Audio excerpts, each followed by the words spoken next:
जी, आज जो प्रोटेस्ट आप लोग कर रहे हैं, क्या मकसद है इसका? देखिए, ये लेखक रवि भट्ट साहब हैं। ये पिछले एक बार इन्हें 2007 में भी अपनी किताब द नवाब साहब लखनऊ के एक किताब लिखी। उसमें इन्होंने हमारे अवध के नवाबों पर कुछ बहुत ज़्यादा बेहूदगी लिखी थी। तब भी मैंने इनकी वो किताब यही अपने रूमी गेट के पास मैंने उनकी उस किताब को आग के हवाले किया था।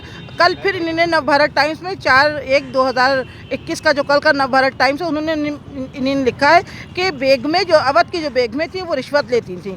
कहाँ से आप कह सकते हैं वो रिश्वत देते? अरे अवध की बेगमों का आप इतिहास उठा के देखिए। इतना बड़ा बेगम हज़रत महल पार्क हज़रतगंज में सरकार ने उनके सम्मान में बनाया है, जिसने अंग्रेज़ों को चने चबवा दिए। उन बेगमों के लिए आप कहते हैं वो रिश्वतखोर थी, वो आतंकी थी?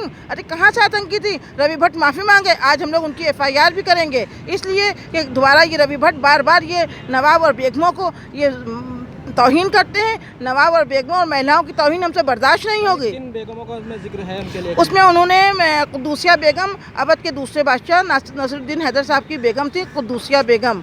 उनको उन्होंने लिखा है कि वो बहुत आतंक फैलाती थी, लूटपाट उनके टाइम में होती थी और वो जो लूटपाट करते थे उनको पनाह देती थी। अरे उन्होंने क्या समझ के उस ज़माने तो आतंकवाद का आप ये देखिए, इनका ये लेख निकला हैगा।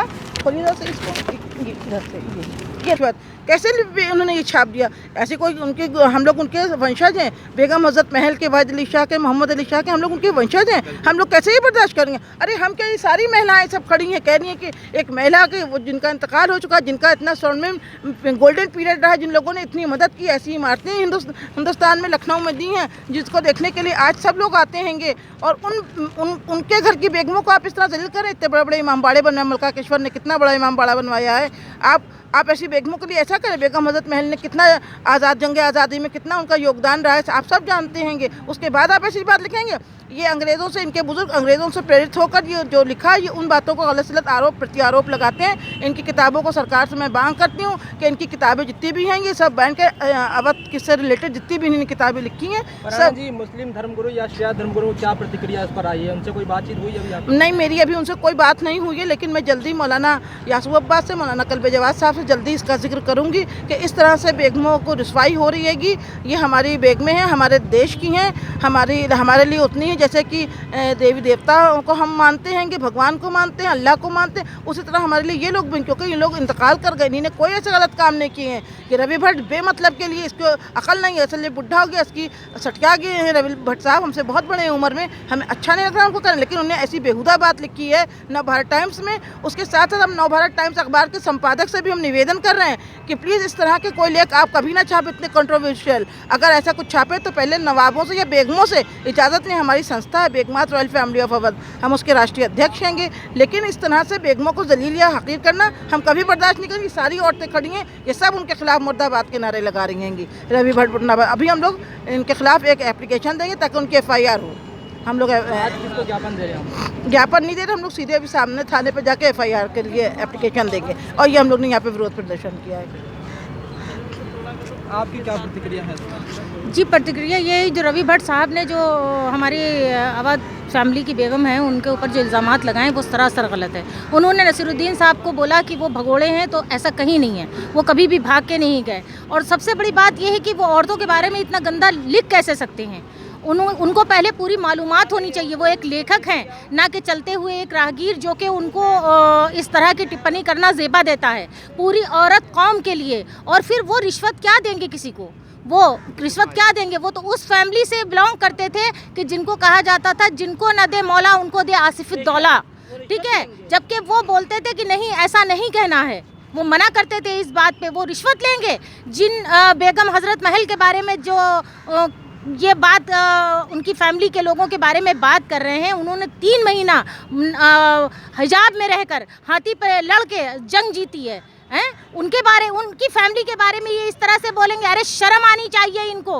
और उनको इस तरह की बयानबाजियां होती रहती है आए दिन। कभी मोहम्मद साहब का कार्टून बनाया जाता है, मुस्लिम को हमेशा निशाना बनाया जा रहा है, क्या मकसद है इसका? एक्चुअली में क्या है, देखिए, जो अंग्रेज़ों के ज़माने में दलाल करते थे, दलाल जो काम करते थे अंग्रेज़ों के ज़माने में, वो इस वक्त के लेखक कर रहे हैं। वो किसी भी रूप में हो, बस इनके आगे हड्डी डाली जाए और ये कुत्तों की तरह काम करना भोगना शुरू कर देते हैं।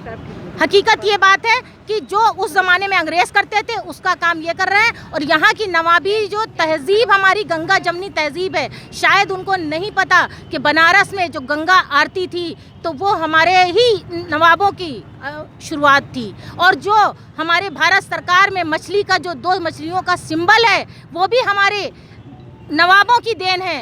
जो आज भारत सरकार में जो सिंबल है 2 मछलियों का, शायद उनको नहीं पता है। तो उनसे सिर्फ यही कहूँगी कि होश में आ जाइए और इस तरह की अभद्र टिप्पणी करना बंद करिए, वरना आज ये महिलाएं यहाँ पर हैं, कल आपके घर पे होंगी और फिर आपको भागे रास्ता नहीं मिलेगा। अरे विधानसभा की कोई बात ही नहीं ना, इनको तो घर में जाके हम खदेड़ देंगे।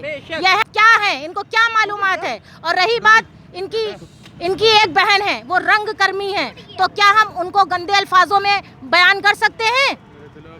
मृदुला भारद्वाज उनकी जो बहन है वो रंग कर्मी है और उनके बारे में मैं इतनी मालूमात रखती हूँ कि अभी कहूँ तो औरत जात के ऊपर से नकाब उठ जाएगा। लेकिन मैं एक औरत हूँ, औरत के ऊपर इल्ज़ामात लगाना मेरा हक नहीं है, ना मेरी गंगा जमनी तहजीब की कोई वो है। और हमारे नवाब शुजाउद्दौला जो गंगा जमनी तहजीब को जो हमेशा बरकरार रखते थे, उनकी बेगम का बनाया हुआ अलीगंज में मंदिर भी है।